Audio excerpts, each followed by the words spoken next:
मैंने पंजाब में निभाई, वही भूमिका निभाने के लिए जब मुझे गुजरात भेजा गया और मैंने लगातार जोर शोर से गुजरात में काम शुरू किया, तब से भारतीय जनता पार्टी, आम आदमी पार्टी के गुजरात, आम आदमी पार्टी के गुजरात में काम कर रहे लोगों को अरेस्ट करने, उन्हें झूठे फर्जी मुकदमों में फंसाने की कोशिशें कर रही है। और ये बात भाजपा के ही एक बड़े नेता ने हमें बताई कि अगला नंबर राघव का है। अच्छा, भाजपा में आपके जासूस हैं इसका मतलब? देखिए, भारतीय जनता पार्टी में आपको जान के अचंभा होगा, बहुत सारे, और कांग्रेस पार्टी में भी बहुत सारे हमारे वेल विशर्स, हमारे शुभचिंतक, हमारे समर्थक बैठे हैं, जिन्हें हम भी कहते हैं कि हमारी पार्टी में मत आओ, वहीं बने रहो, वहीं रहकर हमारी मदद करो। ये आपने नई बात बताई। उन्होंने ये सूचना दी है कि जैसे केजरीवाल मॉडल के स्वास्थ्य के जो जनक थे, स्वास्थ्य मॉडल के सत्येंद्र जैन, उन्हें जेल में डाल दिया।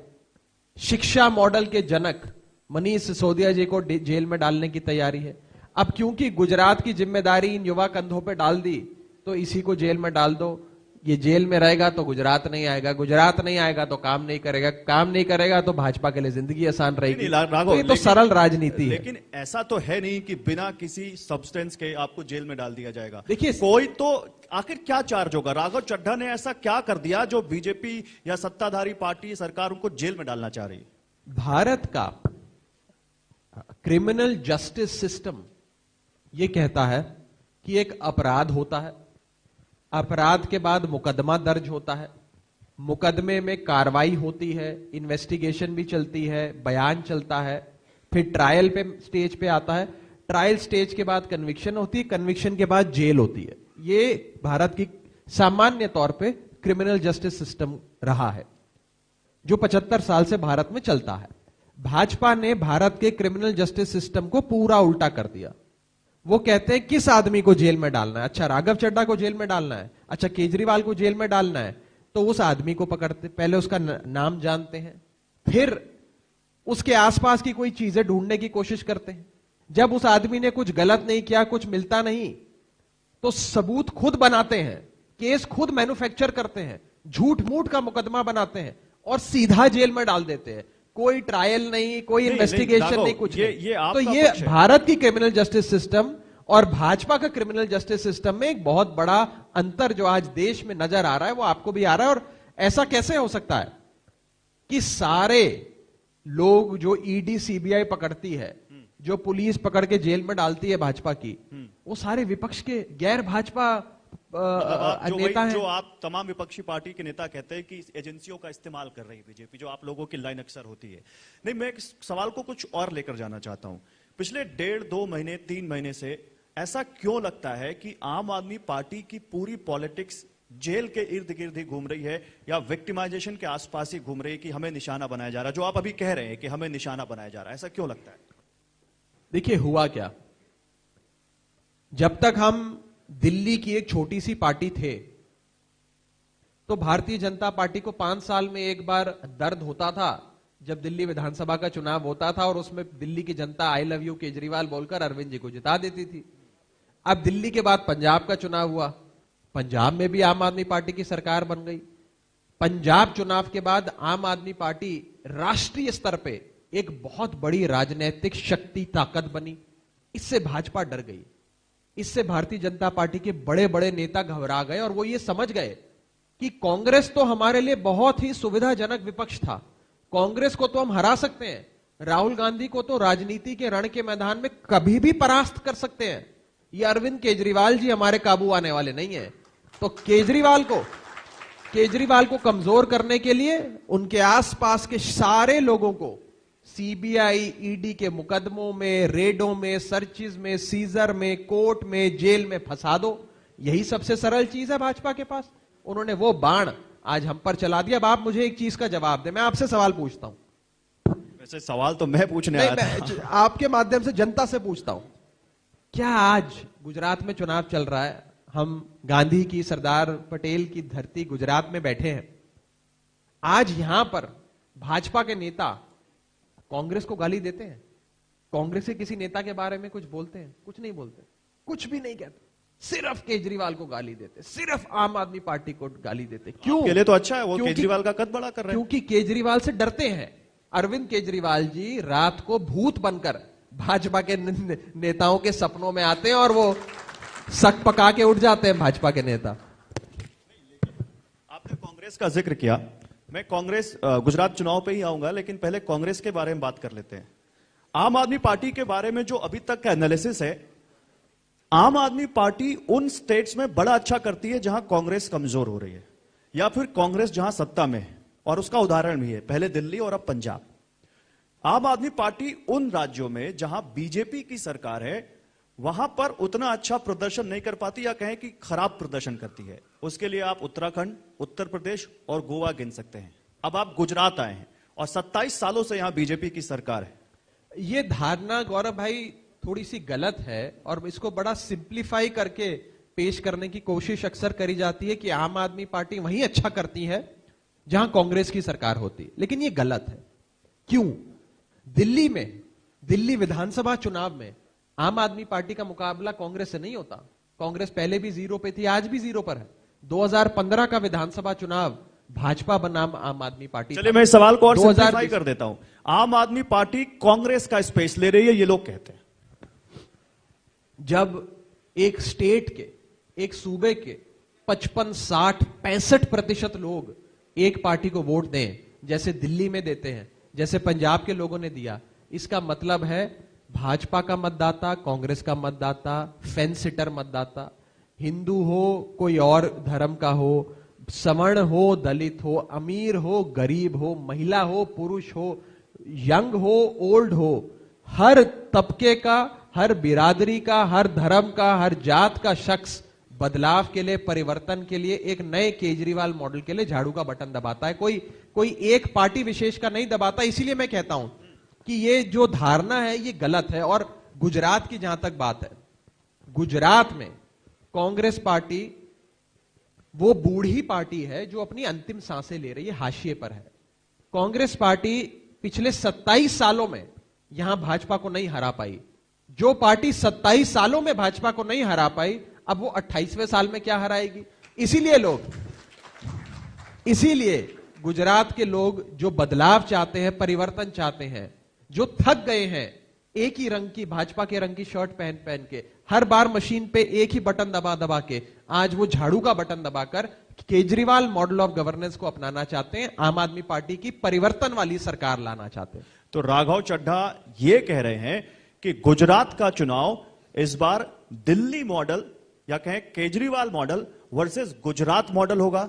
और गुजरात में जब हम बात करते हैं तो बीजेपी 27 सालों से सत्ता में, और जिसमें से आधा तो वो रहे हैं जो इस वक्त देश के प्रधानमंत्री हैं, वो मुख्यमंत्री रहे हैं 27 सालों से। और आप भी आज दिल्ली में 2 चुनाव बहुत प्रचंड बहुमत से जीते। क्या कांग्रेस बिल्कुल, आपने कांग्रेस की बात की, काफी बात की, कांग्रेस बिल्कुल सीन से गायब है और ये चुनाव केजरीवाल वर्सेस मोदी है गुजरात का? 2024 का सेमीफाइनल भी लोग कह रहे हैं, उस पर बाद में बात करेंगे। क्या ये केजरीवाल वर्सेस मोदी है? देखिए, हर चुनाव बुनियादी मुद्दों पे लड़ा जाता है। आज अरविंद केजरीवाल जी की दिल्ली में सरकार है 7 सालों से, बीजेपी की सरकार है गुजरात में 27 सालों से। दिल्ली में 7 सालों में अरविंद केजरीवाल जी ने बिजली 24 घंटे कर दी और मुफ्त कर दी। 27 साल में भाजपा गुजरात में बिजली मुफ्त नहीं कर पाई। 7 साल में अरविंद केजरीवाल जी ने शिक्षा को वर्ल्ड क्लास बना दिया। पीएम खुद कह रहे हैं। मैं उस पे आ रहा हूं, मैं आता हूं, उस रेवड़ी वाले सवाल पे भी आता हूं। 7 साल में अरविंद केजरीवाल जी ने दिल्ली के स्कूलों को शानदार कर दिया, वर्ल्ड क्लास कर दिया, प्राइवेट स्कूलों से बेहतर कर दिया। 27 साल बाद भी गुजरात के सरकारी स्कूल वही घिसे पिटे गले पुराने, जिसमें कोई अपने बच्चे का दाखिला नहीं कराना चाहता, मजबूरी में कराता है। 7 साल में अरविंद केजरीवाल जी ने state of the art health care facility, world class health care, मोहल्ला क्लिनिक से लेकर सुपर स्पेशलिटी अस्पताल बना दिए। 27 साल में भाजपा ना मोहल्ला क्लिनिक बना पाई, ना सुपर स्पेशलिटी अस्पताल बना पाई। तो केजरीवाल साहब ने एक मॉडल दिल्ली में दिया जो पंजाब के लोगों ने अपनाया, आज वो गुजरात के लोग अपनाना चाहते हैं। और जहां तक बात है 2024 का सेमीफाइनल है कि क्वार्टर फाइनल है, आज पूरा देश ये जानता है कि अगर गुजरात के स्तर पे हो या राष्ट्रीय स्तर पर हो, अगर कोई एक शख्स भाजपा को चुनौती दे रहा है उस शख्स का नाम है अरविंद नहीं, केजरीवाल। मेरा यही सवाल था। तो आप ये कह रहे हैं कि ये चुनाव केजरीवाल वर्सेस नरेंद्र मोदी या बीजेपी वर्सेस आम आदमी पार्टी है, कांग्रेस को आप इस लड़ाई में नहीं गिन रहे हैं, जबकि कांग्रेस वो पार्टी है जिसने पिछले चुनाव में बीजेपी को कड़ी टक्कर दी, 77 सीटें जीती। आप सिरे से खारिज कर रहे हैं उसको। देखिए, कांग्रेस पार्टी का अस्तित्व समाप्ति की ओर है। अब आप देखिए, राहुल गांधी जी देश भर में भारत जोड़ो यात्रा निकालने की बात कर रहे हैं। वो भारत जोड़ो यात्रा पिछले 20 दिन से तमिलनाडु और केरल में चला रहे हैं, चुनाव गुजरात में है, तो ये क्या भारत जोड़ रहे हैं? तो मुझे नहीं लगता कि कांग्रेस पार्टी आज चुनाव या राजनीति को लेकर कोई गंभीर है। वो कांग्रेस पार्टी जो भाजपा को 27 साल गुजरात में नहीं हरा पाई, वो आगे भी नहीं हरा पाएगी। और इसीलिए मेरा आज आप इस मंच से, टीवी 9 भारतवर्ष के एक बहुत बड़े मंच से गुजरात के मतदाता को एक मैसेज है कि जैसे दिल्ली के लोगों ने, पंजाब के लोगों ने ये बात समझ ली कि कांग्रेस को वोट देना मतलब अपना वोट खराब करने जैसा, वोट बर्बाद करने जैसा है, वैसे ही गुजरात में कांग्रेस को वोट देना अपना वोट बर्बाद और खराब करने जैसा है। क्योंकि कांग्रेस की तो सरकार बननी नहीं है, सरकार या आम आदमी पार्टी की बनेगी या भाजपा की बनेगी। तो जो लोग वही 27 साल पुरानी घिसी पिटी कमीज भाजपा की पहनना चाहते हैं, वो भाजपा को वोट देंगे। जो परिवर्तन चाहते हैं वो आम आदमी पार्टी को वोट देंगे। या ऐसी भी स्थिति हो सकती है कि सरकार कांग्रेस प्लस आम आदमी पार्टी की बनेगी। देखिए, आम आदमी पार्टी आप कर चुके हैं दिल्ली में, इसलिए पूछा मैंने। नहीं, दिल्ली से इसका कंपैरिजन बिल्कुल बेमानी है। दिल्ली में हमारी गठबंधन की सरकार नहीं थी, अल्पमत की सरकार थी, उसूलों पे सरकार थी, उसूलों पे सरकार छोड़ दी, मुख्यमंत्री की कुर्सी को लात मारी, जनता के बीच गए। आजाद भारत के इतिहास में सबसे बड़े जनादेश की सरकार फिर से दिल्ली में बनाई। जहां तक गुजरात की बात है, मैं आपको विश्वास से कह रहा हूं कि यहां पर आम आदमी पार्टी अपने बलबूते भाजपा को परास्त कर कर एक परिवर्तन की सरकार, आम आदमी पार्टी की केजरीवाल मॉडल वाली सरकार बनाएगी। चलिए, ये तो वक्त बताएगा। आप मुझे एक बात बताएं, मैं युवा हूं। बिल्कुल, इसमें कौन सा शक है सर? मैं युवा पीढ़ी से नाता रखता हूं। मेरी उम्र 33 साल है। मेरी उम्र का जो गुजरात का युवा है, जो 25, 27, 30, 32, 33 साल का है, वो जब से पैदा हुआ या उसने जब से होश संभाला, उसने एक ही सरकार देखी।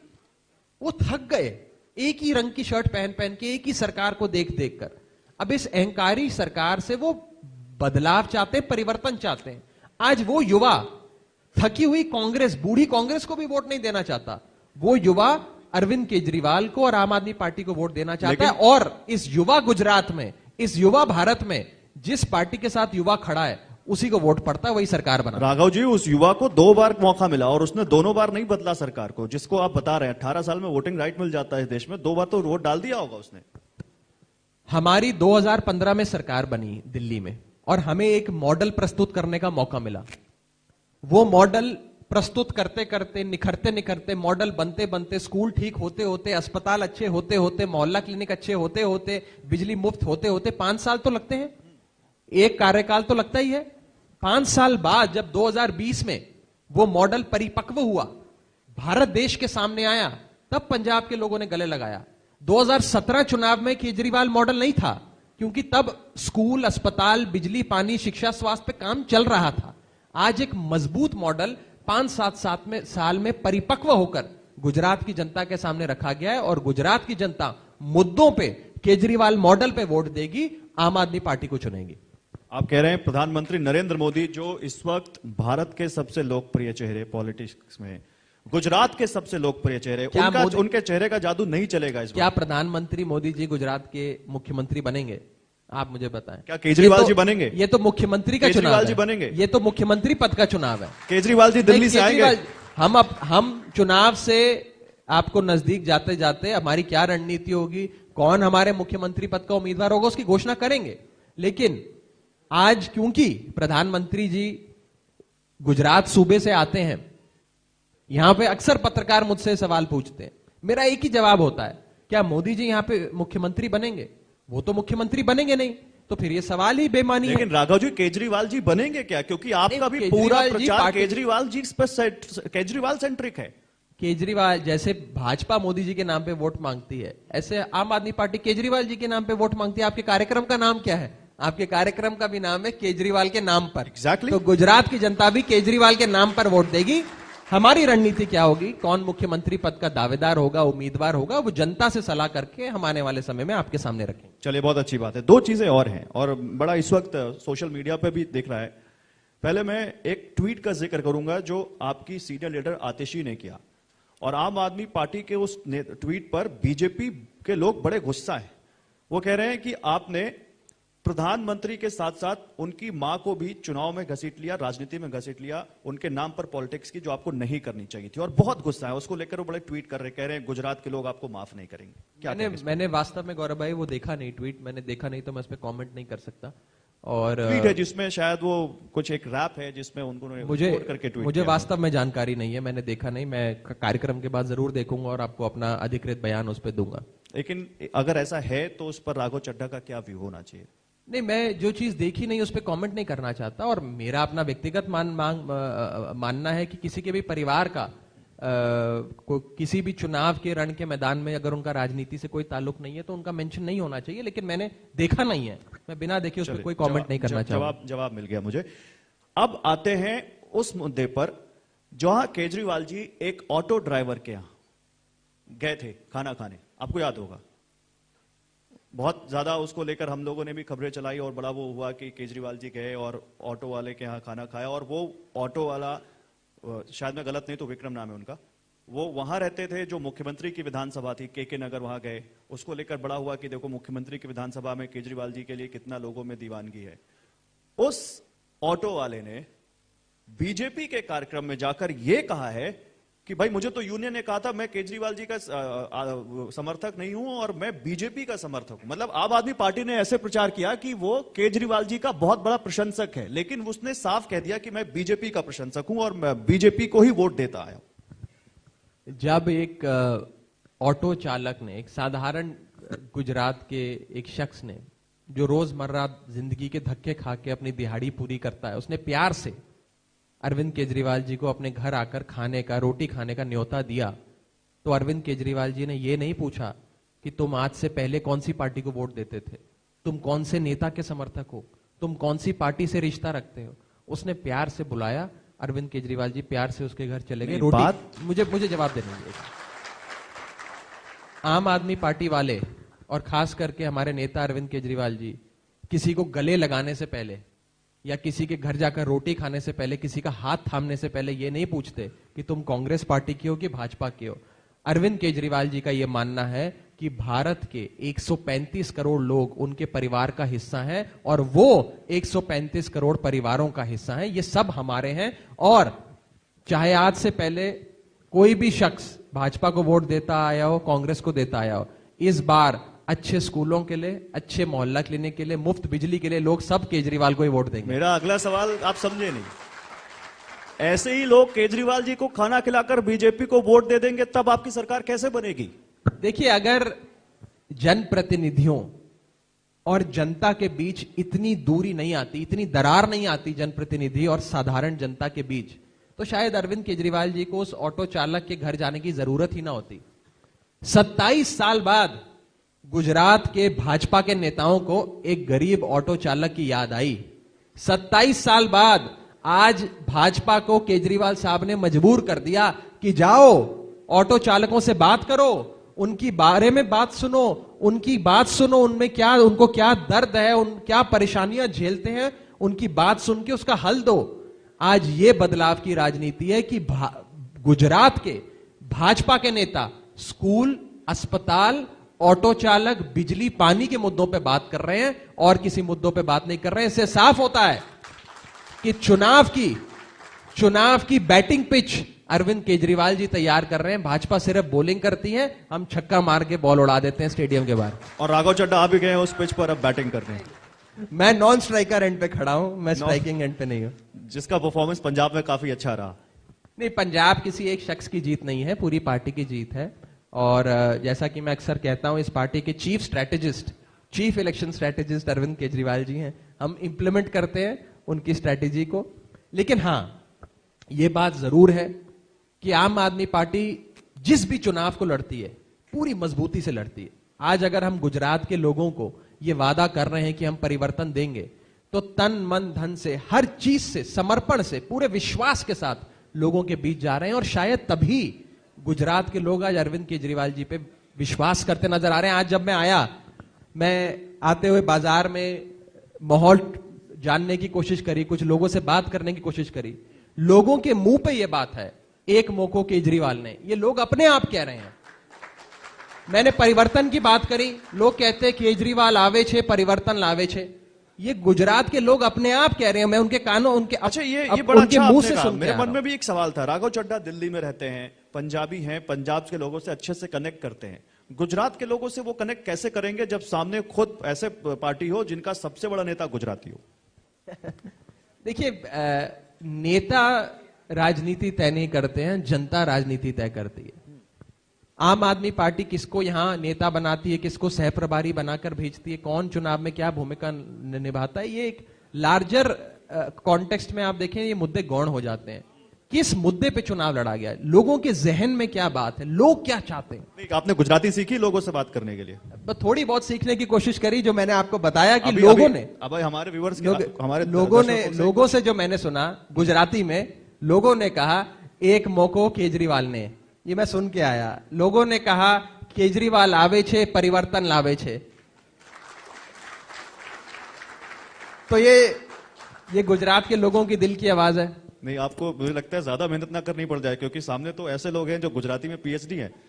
लेकिन फिर भी चलिए आगे बढ़ते हैं। अगर वो किसी एक भाषा में पीएचडी हैं, तो आम आदमी पार्टी वाले मुफ्त बिजली, मुफ्त पानी देने में पीएचडी हैं, अच्छे स्कूल बनाने में पीएचडी हैं, अच्छे मोहल्ला क्लिनिक बनाने में पीएचडी हैं, और गरीब आदमी के बच्चे को बड़ा आदमी बनाने में पीएचडी है, ना कि किसी बड़े नेता के बेटे को बड़ा आदमी बनाने में पीएचडी। अच्छा, क्योंकि अभी रेवड़ी की हम बात कर रहे थे, आपने कहा था हम बाद में बात करेंगे, और मुफ्त, आपने कहा कि मुफ्त पानी, मुफ्त बिजली आपका सबसे मेन जो हथियार है। यही वो परसेप्शन है जिसको खुद पीएम मोदी रेवड़ी कह रहे हैं, और कह रहे हैं कि ये रेवड़ी कल्चर खत्म होना चाहिए। मामला कोर्ट तक गया। क्या वाकई ऐसा? और वो कहते हैं कि अगर आपको किसी को कुछ देना है तो उनको आप एम्पावर करिए, इतना उनकी आर्थिक स्थिति बिल्ड कीजिए कि वो खुद वो चीजें खरीदें। आप मुफ्त का कल्चर क्यों बढ़ा रहे हैं? और क्या ये आपको लगता है कि प्रधानमंत्री नरेंद्र मोदी ने जिसको रेवड़ी कल्चर कह दिया है, ये कार्ड यहां भी चलेगा? देखिए, फैसला रेवड़ी, अरविंद केजरीवाल की रेवड़ी लोगों को ज्यादा पसंद है या भारतीय जनता पार्टी की रेवड़ी ज्यादा पसंद है, ये तो लोग फैसला लेते हैं गौरव भाई, लोकतंत्र में, राजनीति में। लेकिन मैं इन दोनों रेवड़ियों की परिभाषा आपके सामने जरूर रख देता हूं।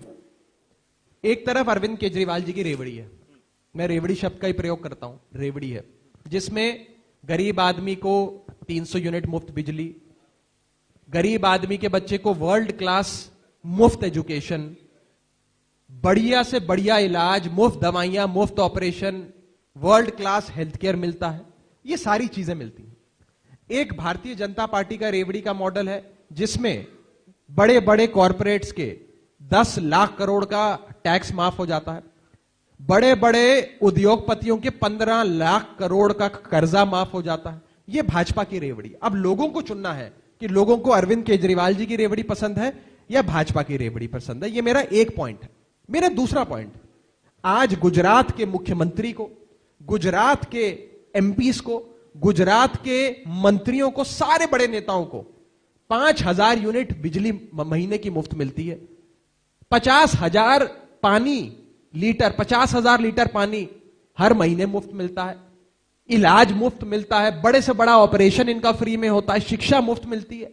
बड़े बड़े नेताओं के लिए सरकार का पैसा खर्च होता है, इनकम टैक्स जो आप और हम भरते हैं, जीएसटी भरते हैं, वो सारा पैसा बड़े बड़े नेताओं को ये सुविधा देने में जाता है। लेकिन अगर अरविंद केजरीवाल जी गरीब आदमी को 300 यूनिट बिजली मुफ्त दे दें तो भाजपा के नेताओं के पेट में दर्द होता है। ये कहां की बात है, ये कहां का इंसाफ है, ये कहां का न्याय है? ठीक है, चलिए अब उन गारंटीज पर आते हैं जो केजरीवाल जी ने दी हैं। अभी तक कई सारी गारंटी वो दे चुके हैं। एक गारंटी उन्होंने दी है कि गुजरात में भ्रष्टाचार और भयमुक्त शासन देंगे, और वो ये भी कह रहे हैं कि अगर किसी नेता ने, मंत्री ने, विधायक ने कोई काला धंधा किया तो वो काले धंधे बंद होंगे, पार्टी से निकाल देंगे। पंजाब में आपने किया, भी खुद हेल्थ मिनिस्टर को आपने जेल भेजा। लेकिन उस वक्त जब आप ये वादा कर रहे हैं, आपके एक और बहुत बड़े नेता सत्येंद्र जैन जी जेल में हैं और उनके ऊपर भ्रष्टाचार का ही आरोप है। जब आप ये वादा कर रहे हैं तो अमानतुल्लाह खान को भ्रष्टाचार के मुद्दे पर ही जेल हुई, वो जमानत पे आ गए बाहर। जब आप ये वादा कर रहे हैं तो आप दिल्ली में सबसे बड़ी जो खबर है वो है एक्साइज पॉलिसी में घोटाला। जब हम ये बात कर रहे हैं तो सीएनजी बस में घोटाला, यानी भ्रष्टाचार के तमाम आरोप आपके ऊपर, बहुत बड़े बड़े नेताओं पर, केजरीवाल जी को छोड़ दें तो टॉप 2 टॉप 3 सब नेताओं पर लग चुके हैं। ऐसे में एक आम गुजराती आपसे ये सवाल नहीं पूछेगा, भाई आपके ऊपर इतने बड़े आरोप लगे हैं भ्रष्टाचार के, तो आप भ्रष्टाचार मुक्त शासन कैसे देंगे? आम गुजराती ये सवाल हमसे इसलिए नहीं पूछेगा क्योंकि आम गुजराती ये बात जानता है कि ये सारे मुकदमे, सारे भ्रष्टाचार के आरोप फर्जी हैं और राजनीति से प्रेरित है। क्लीन चिट तो नहीं मिली है कहीं किसी को। मैं बताता हूं कैसे। आम आदमी पार्टी के नेताओं पर, हमारे मंत्रियों पर, विधायकों पर, सांसदों पर कुल मिलाकर 165 मुकदमे हुए। आज से पहले से लेकर आज तक 165 में से 140 मुकदमों में आम आदमी पार्टी को क्लीन चिट मिल गई। 25 मुकदमे अभी भी कोर्ट में चल रहे हैं, उसमें भी बहुत जल्द बरी हो जाएंगे। हर केस में भाजपा की एजेंसियों को मुंह की खानी पड़ती है। आपने सत्येंद्र जैन साहब की बात करी, पिछले 1 महीने से सत्येंद्र जैन साहब के केस में ट्रायल कोर्ट का जज भाजपा की एजेंसियों से पूछ रहा है कि तुम कह रहे हो कि जैन साहब ने घोटाला किया, सबूत दो। क्या सबूत है? सबूत के नाम पे ठनठन गोपाल। आज अमानतुल्लाह खान के केस में जिनका आपने नाम लिया, बेल देते हुए ट्रायल कोर्ट के जज ने कहा कि ये फर्जी मुकदमा है, कोई दस्तावेज आपके पास नहीं है, कोई आरोप आप सिद्ध नहीं कर पाए, कोई एविडेंस आपके पास नहीं है, हम इनको बरी कर रहे हैं बाइज्जत। आज फर्जी मुकदमे डालकर कीचड़ उछालने की कोशिश बीजेपी करती है। आम आदमी पार्टी इस देश में, गौरव भाई, इकलौती कट्टर ईमानदार पार्टी है और इकलौती कट्टर देशभक्त पार्टी है। आपकी ये कट्टर ईमानदार पार्टी का जो ये नारा है बड़ा फेमस हो गया। कट्टर ईमानदार क्यों कहते हैं? ईमानदार खाली क्यों नहीं कहते? कट्टर क्यों लगा देते हैं? इसलिए कहता हूं क्योंकि आज अरविंद केजरीवाल जी की ईमानदारी की कस्में हिंदुस्तान में हर शख्स खाता है। हर शख्स जानता है कि कोई भी बेईमान हो सकता है, लेकिन अरविंद केजरीवाल बेईमान नहीं हो सकता। ये आरोप लगाएंगे, इनका मकसद क्या है? आप इनका मकसद समझिए। भाजपा का मकसद है कि अंत में यह साबित कर दें कि ये आम आदमी पार्टी वाले भी हमारे जैसे हैं, ये भी वही करते हैं जो हम करते हैं, ये भी वही गोरख धंधों में शामिल है जिसमें हम शामिल हैं। लेकिन फर्क इतना है कि वो साबित नहीं कर पाते हैं। लोग जान जाते हैं कि इनके षड्यंत्र क्या है। आज मनीष सिसोदिया जी पर रेड करी, उसके बाद भाजपा क्या कहती है मनीष जी को कि सारे सीबीआई और ईडी के केस बंद कर देंगे तुम्हारे, आम आदमी पार्टी छोड़कर भाजपा में आ जाओ। आज हेमंत बिस्व शर्मा जब दूसरी पार्टी में, सुनिए मेरी बात, देखो 10 सेकंड दे दो, 10 सेकंड। हेमंत बिस्व शर्मा जब दूसरी पार्टी में थे तो भाजपा उन्हें बेईमान कहती थी, भाजपा में आ गए तो सारे मुकदमे उनके रुक गए। नारायण राणे जब दूसरी पार्टी में थे तो उनको सबसे भ्रष्ट कहती थी भाजपा, इसी भाजपा में जब नारायण राणे आ गए तो सबसे साफ हो गए। सुवेंदु अधिकारी जब तृणमूल कांग्रेस में थे तो शारदा चिटफंड स्कैम में कहते थे ये सबसे बड़ा भ्रष्ट आदमी है, सब अभियुक्त नंबर 1 होना चाहिए। जब वही सुवेंदु अधिकारी भाजपा में आ गए तो सारे सीबीआई ईडी के केस बंद हो गए, सबसे पाक साफ वो हो गए। सीबीआई ईडी एजेंसियों का निजी इस्तेमाल अपनी निजी राजनीति के लिए भाजपा करती है, ये लोग जानते हैं। ठीक है, ठीक है। ऑडियंस में से भी अब कुछ सवाल लेंगे और ऑडियंस में एक सवाल नहीं, लेकिन एक जो सवाल पूछ रहा था आपसे, आपने कहा कि मनीष सिसोदिया जी को ऑफर दिया जाता है, आपने कहा कि कॉल भी आया जब बात हो रहा था, लेकिन आप लोगों ने आज तक वो नाम नहीं बताया कि किसने फोन किया था, कहां से फोन आया था, किस बता देंगे तो सारा व्यूअर्स के लिए आसान रहेगा। मैं पंजाब का जिक्र कर देता हूं। पंजाब में हमारे 1 दर्जन विधायकों को फोन गए, मुलाकातें हुई और 25 करोड़ रुपए की रकम, मंत्री पद का ऑफर, मैं बता रहा हूं, मंत्री पद का ऑफर हमारे 12 विधायकों को दिया गया और कहा गया कि आप पार्टी छोड़कर आ जाओ, अपने साथ 2-2, 3-3 और भी ले आओ। 35-40 हमने वैसे ही इंतजाम कर लिया, हम सरकार तो तोड़ देंगे या भाजपा की सरकार बनेगी। हमारे लोगों ने उनकी ऑडियो रिकॉर्डिंग करी, उनकी वीडियो रिकॉर्डिंग करी, सारी कॉल रिकॉर्डिंग्स करी, पूरे दस्तावेज बनाए और पंजाब के डीजीपी के दफ्तर में जाकर दे दिए। इन्वेस्टिगेशन चल रही है, पंजाब सरकार का दिल्ली में भी दे दीजिए। दिल्ली का नाम नहीं बता रहे आप। मैं मनीष सिसोदिया जी को पूछ रहा हूं, मनीष सिसोदिया जी को कौन बीजेपी नेता फोन? अभी मनीष जी थोड़ी देर में आपके मंच पे आएंगे, आप जरूर पूछिएगा, बीजेपी के बहुत बड़े नेता ने फोन किया था, वो आपको बताएंगे। चलिए, बिल्कुल पूछेंगे ये। अब ऑडियंस में से अगर कोई सवाल लेना चाहे यहां पर, जी प्लीज माइक दीजिए इनको। राघव जी, मैं जगदीश टीवी 9 से। मेरा सवाल यह है कि आपकी पार्टी और भाजपा की पार्टी, जिस आप लोग रेवड़ी की बात करते हैं और उस रेवड़ी को गुजरात की जनता पिछले 27 साल से अपने सिंहासन पे वो रख रहे हैं, मतलब जो भाजपा है उनको जिता रही है, उनको पसंद कर रही है, तो आपका गुजरात में आने के बाद ऐसी कुछ बात तो आपको लगी होगी कि हाँ, गवर्नमेंट ने यहाँ पे ये काम किया है, इसकी वजह से गुजरात की जनता जो है वो भाजपा को बार बार वोट करती है। मैं आम जनता के परिप्रेक्ष्य में आपको पूछ रहा हूं। देखिए, पिछले 27 साल से गुजरात में भाजपा की सरकार है। इसका श्रेय भाजपा को कम और एक निकम्मी कांग्रेस को ज्यादा जाता है। कांग्रेस पार्टी आज वो टक्कर, वो विकल्प, वो ऑपोजिशन बीजेपी को दे ही नहीं सकती, वो फाइट बीजेपी को दे ही नहीं सकती जो आम आदमी पार्टी दे सकती है। और राजनीति में लोगों के सामने जब तक विकल्प नहीं आएगा तो लोग विकल्प को अपनाएंगे ही नहीं। लोग फिर वही पुरानी घिसी पिटी 27 साल पुरानी कमीज पहनेंगे। अब आप सोचें, आप 27 साल से एक ही रंग की एक ही शर्ट पहने जा रहे हैं। हर शख्स चाहता है यार मैं नई शर्ट पहनूं, मैं नई सरकार लाऊं, मैं बदलाव लाऊं, परिवर्तन लाऊं। एक नया मॉडल है Arvind Kejriwal model of governance, जिसकी बड़ी चर्चा हम देखते हैं, सुनते हैं। एक बार अपनाकर देखूं, नहीं पसंद आएगा तो 5 साल बाद छोड़ देंगे। एक बार तो अपनाऊं। लेकिन ये मॉडल एक वायबल ताकत, एक मजबूत विपक्ष बन के पहली बार गुजरात के लोगों के सामने आया है। इसीलिए गुजरात के लोग इस बार आम आदमी पार्टी को अपनाना चाहते हैं और इसीलिए गुजरात के लोग कह रहे हैं कि ये दिवाली 2022 की दिवाली भाजपा की गुजरात में आखिरी दिवाली होगी। ठीक है, जिग्नेश जी दूसरा एक सवाल ले लेते हैं कहीं से। और कोई पूछना चाह रहा है इस पे? Please sir. राघव जी, मेरा एक सवाल है आपसे कि आपने सब बातें की, लेकिन उद्योग जगत के प्रोत्साहित करने की आपकी रणनीति क्या रहेगी? देखिए, इंडस्ट्री और स्टेट हैंड इन हैंड जाना चाहिए। चाहे वो स्मॉल स्केल इंडस्ट्री हो, मीडियम स्केल इंडस्ट्री हो या बड़े स्तर की इंडस्ट्री हो। जब तक इंडस्ट्री एक बड़े स्तर पे इंडस्ट्री को प्रोत्साहन नहीं मिलेगा और एक लेवल प्लेइंग फील्ड नहीं क्रिएट करी जाएगी, इसे रेखांकित करके पढ़े हैं, लेवल प्लेइंग फील्ड, सामान्य एक इक्वल अपॉर्चुनिटी सबको नहीं मिलेगी, तब तक ना इंडस्ट्री तरक्की कर पाएगी ना स्टेट तरक्की कर पाएगी। और सबसे बड़ी चीज जो हर सरकार के लिए आज एक दर्द बना हुआ है, रोजगार पैदा नहीं होगा। आज गुजरात में मुझे बताया जा रहा था एक हेड क्लर्क की पोजीशन के लिए, एक हेड क्लर्क की पोजीशन के लिए 236 शायद पोस्ट क्रिएट करी गई, वेकेंट थी 236 पोस्ट। 236 पोस्टों पे नौकरी पाने के लिए 2.5 लाख एप्लीकेशंस आई। तो ये बेरोजगारी का आलम, बेरोजगारी का रूप जो गुजरात में दिखाता है। और गुजरात को हम लोग एक इंडस्ट्री स्टेट के नाम पे जानते हैं। जैसे कहा जाता है गुजरात एक बहुत बड़ी इंडस्ट्री स्टेट है, यहां न जाने कितनी इंडस्ट्री है। अगर इंडस्ट्री इतनी बढ़िया होती और इतनी फल फूल रही होती तो यहां रोजगार भी उतना अच्छा होना चाहिए था। लेकिन इतनी ज्यादा रोजगार नहीं है और इतनी बेरोजगारी का आलम है। तो कहीं ना कहीं इस पूरी इंडस्ट्री को, इंडस्ट्रियल पॉलिसी को रिवर्क करने की जरूरत है और स्मॉल स्केल से लेकर मीडियम स्केल तक और ऊपर तक जाने की जरूरत है। सिर्फ एक वर्ग विशेष को नहीं, सबको लेवल प्लेइंग फील्ड मिलनी चाहिए। एक सवाल इधर से भी, आपके पास माइक है, इनको प्लीज माइक दे दीजिए, माइक पास कर दीजिए।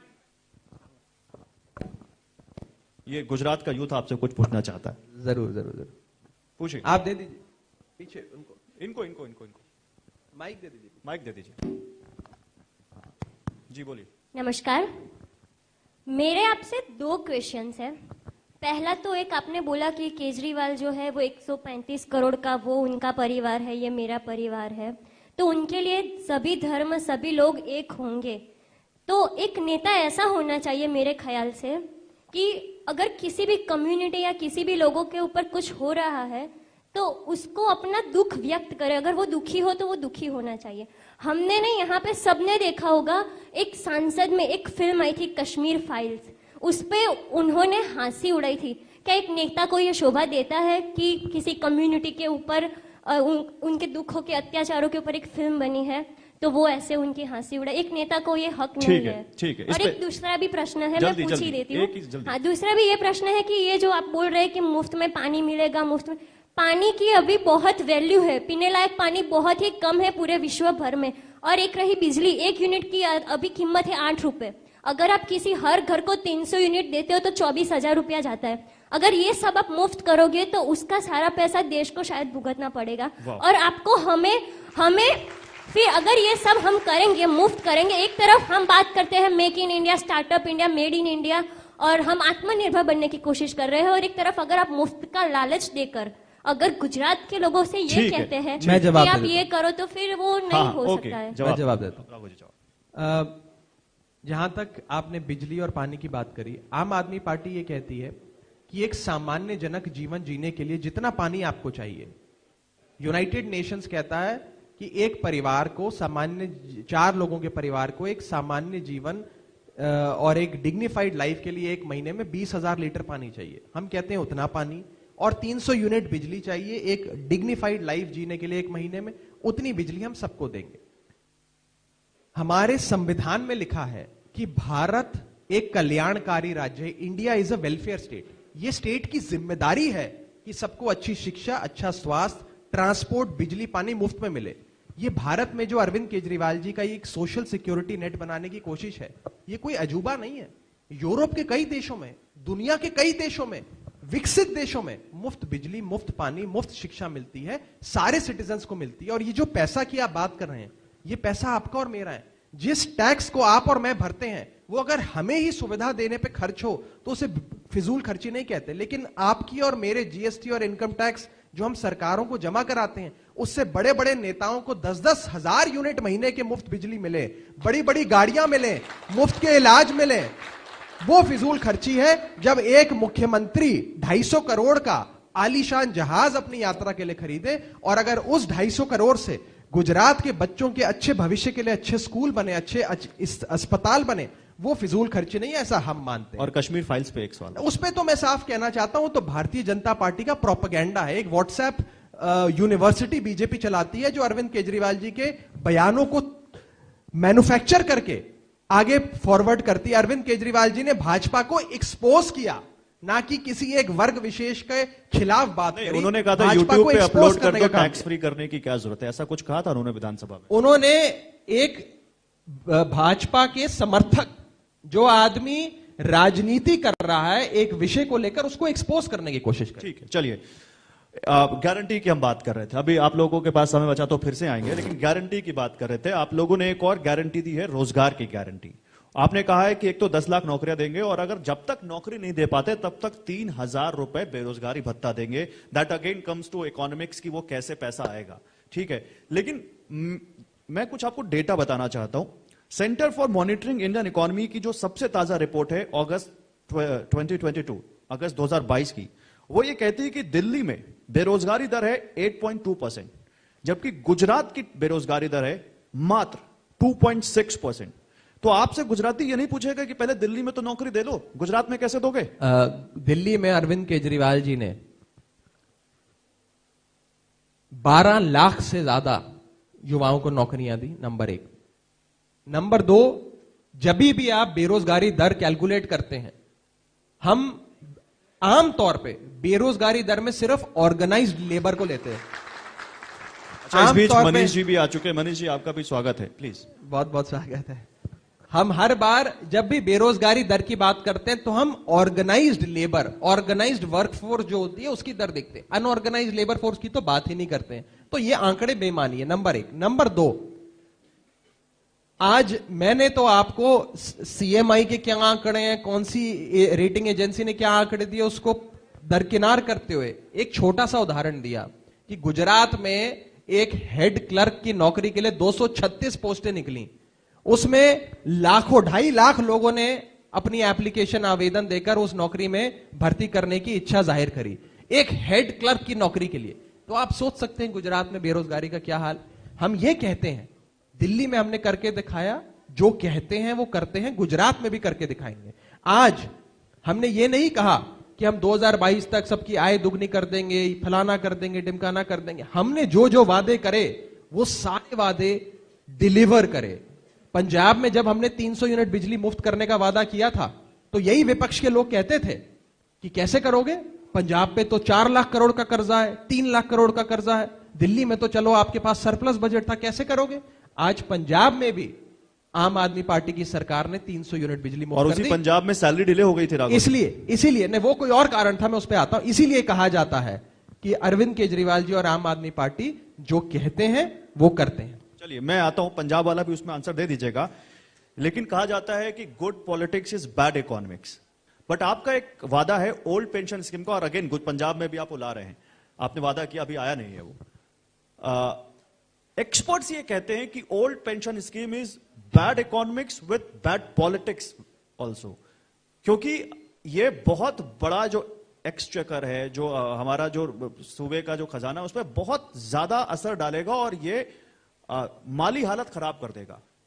और आप उसको केवल क्योंकि पॉलिटिक्स आपको उसमें करनी, और वो इसमें पॉलिटिक्स भी अच्छी नहीं है, क्योंकि आपको जीतना है इसलिए आप ऐसे वादे कर रहे हैं जो बाद में सूबे की जनता को भुगतना पड़ेगा। ओल्ड पेंशन स्कीम अच्छी है सरकार के कर्मचारियों के लिए, या न्यू पेंशन स्कीम अच्छी है, ये तो कर्मचारी तय करे तो बेहतर है। नंबर एक, आज गुजरात के, पंजाब के, हिमाचल प्रदेश के, हिंदुस्तान के सारे सरकारी मुलाजिम एक स्वर में कह रहे हैं कि ये न्यू पेंशन स्कीम जो है ये खराब है, इसमें हमारा नुकसान है, हमें वही पुरानी वाली ओल्ड पेंशन स्कीम चाहिए। हम तो लोगों की बात करते हैं, जो लोग मांग कर रहे हैं। और जहां तक पैसे के खर्च की बात है, ये वही लोग हैं जो कहते थे कि सरकारें दिवालिया हो जाएंगी अगर मुफ्त बिजली मुफ्त पानी आप लोग देंगे। यहां बैठे हैं दिल्ली के वित्त मंत्री मनीष सिसोदिया जी, जो दिल्ली के उप मुख्यमंत्री भी हैं। जब मनीष जी दिल्ली के वित्त मंत्री बने थे तब दिल्ली का बजट 27-28 करोड़ था। ना टैक्स बढ़ाया, ना कोई एडिशनल लागत लोगों पर लगाई, लेकिन 7 साल में मनीष जी ने बतौर वित्त मंत्री उस 27,000 करोड़ के बजट को 70,000 करोड़ का बजट कर दिया, और उसमें मुफ्त बिजली भी दी, मुफ्त पानी भी दी, अच्छी शिक्षा भी दी, अच्छा स्वास्थ्य भी दिया। ये ईमानदार सरकार है। इसीलिए अरविंद केजरीवाल जी सही कहते हैं कि सरकारों में पैसे की कमी नहीं है, सरकार के नेताओं में नीयत की कमी। अगर नीयत ठीक हो तो सरकार में बहुत पैसा। चलिए, जैसा कि आपने कहा मनीष जी आ चुके हैं तो ज्यादा समय नहीं लूंगा। एक आखिरी सवाल आपसे, तो अब गुजरात में डेरा रहेगा, गुजरात में पूरा फोकस रहेगा, क्या है यहां से आगे का प्लान? अब बिल्कुल यही डेरा रहेगा, यही फोकस रहेगा, और सरकार बना के जाएंगे, ये मेरा विश्वास है। अभी मैं गुजरात यात्रा पर हूं, आज अहमदाबाद हूं, कल वडोदरा हूं, फिर सूरत हूं, फिर पूरे गुजरात घूमेंगे, लोगों से मिलेंगे, बात करेंगे, और लोगों से आम आदमी पार्टी के लिए वोट मांगेंगे। और देखिए, आज हमारा काम आसान इसलिए है क्योंकि लोग परिवर्तन के लिए तैयार हैं।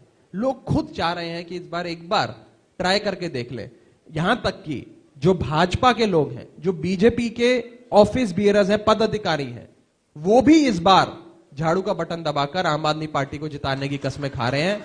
वो भी परेशान हो गए हैं भाजपा की अहंकारी और थकी हुई सरकार से। सब परिवर्तन चाहते हैं। तो बीजेपी के नेता हो, कांग्रेस के नेता हो, पूर्व मतदाता हो बीजेपी के या कांग्रेस के मतदाता हो, सब लोग इस बार एक आवाज में कह रहे हैं, एक मौको केजरीवाल ने, केजरीवाल आवे छे, परिवर्तन लावे छे। क्या बात है, आप तो अभी से एक्सपर्ट हो गए गुजराती में।